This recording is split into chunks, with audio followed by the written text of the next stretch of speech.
Magandang araw po mga kababayan at sa aking mga YouTube subscriber. Magandang araw po. Yung topic natin ngayon is yung about sa mga taong nagagalit.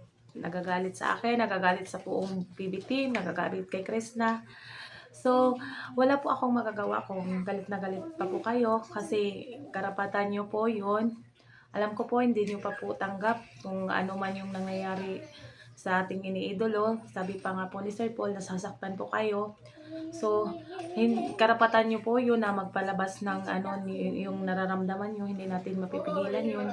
So, hahayaan na lang po natin yung mga taong magpalabas ng kanilang nararamdaman kasi karapatan din naman nila yun. So, wala tayong magagawa kasi nga po, sa sobrang iniidolo nila yung dalawa, yung Chris Pao, sila Sir Paul, sila ni Chris na kaya po sila nakapagsalita ng masama. Kasi dati naman wala namang basher na mga ganyan, wala naman sila ni Sir Paul naririnig na sasama galing sa atin sa mga fans nila. Yun lang nung dumating na nagkakagulo na nga doon galing sa Mindoro, tapos yun nga yung issue. So yan, naglabasan po yung mga kabilaang mga fans. So parang yung iba kasi parang tinatry daw yung iniidolo nila, na plastic. So yung iba naman ginagamit lang. So parang hindi nila tanggap ba na ganun ang nangyari sa kanilang iniidolo, kaya nakakapagsalita sila ng hindi maganda sa dalawa. So hindi ko po kayo masisisi. Kahit ako, meron din akong sariling nararamdaman. So pinipigilan ko lang yung sarili ko na makapagsalita. Kasi hindi ko naman talaga alam kung ano po yung nangyayari sa PB team, sa Chris Pao. So parang nasa gitna lang po ako kasi hindi ko naman talaga alam kung anong nangyayari doon. So baka kung magsasalita ako na galing sa aking opinion, baka meron akong masabi na hindi maganda. So hinayaan ko na lang hindi magsalita kasi wala naman po talaga silang sinabi na totoo. So yan lang man po yung may tampuhan.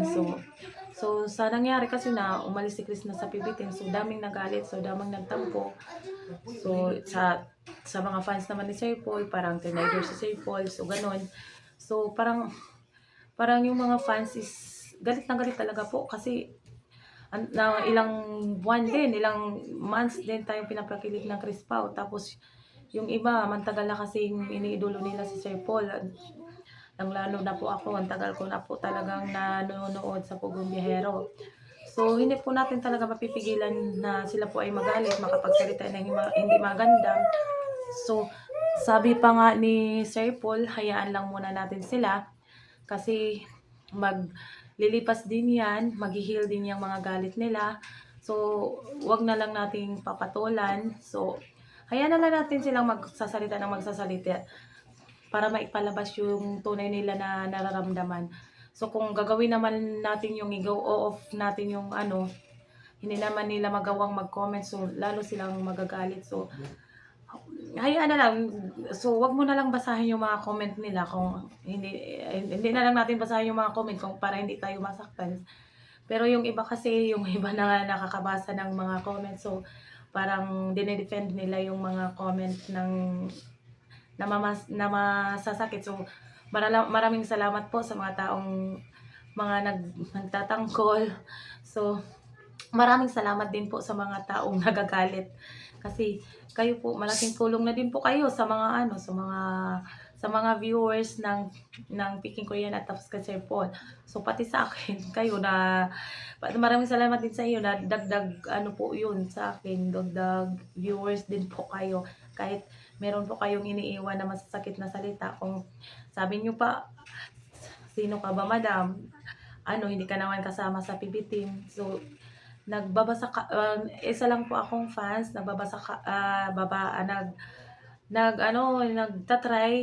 na magiging okay dito sa YouTube kasi hindi naman pinala doon sa Facebook. So dito sa YouTube tayo nagtatry. So yung pagbablog ko po is hindi naman po talaga sineseryoso ko po. So meron po tayong trabaho. So pag may time na, pag may off, so yan naman po. Tapos yung yung ano nga, panonood ng Pugong Biyahero, tapos kay Chris na, yan naman po yung mga libangan ko po. Din may. So, sa mga tao pong nagagalit talaga, wala po akong magagawa kung ayaw nyo po sa akin. So, kahit anong sige, kahit ilabas nyo na lang po lahat ng galit nyo po para kayo magiging kontento, para masakit naman yun sa dibdib kung hindi nyo mailabas yung nasa loob nyo. So, hayaan na lang po natin na, ilahayaan ko na lang po kayo na mag-comment ng kung ano-ano, kung kasi alam ko na galit pa po kayo ngayon. So, siguro lilipas din yan, hindi naman yan ng 1 taon, 2 taon. So, siguro yan, ilang buwan lang yan, mawawala din yung galit na yan. So, ngayon, wala po akong galit sa inyo, hindi naman po ako galit sa inyo kasi karapatan din ninyo yun na magsalita. So,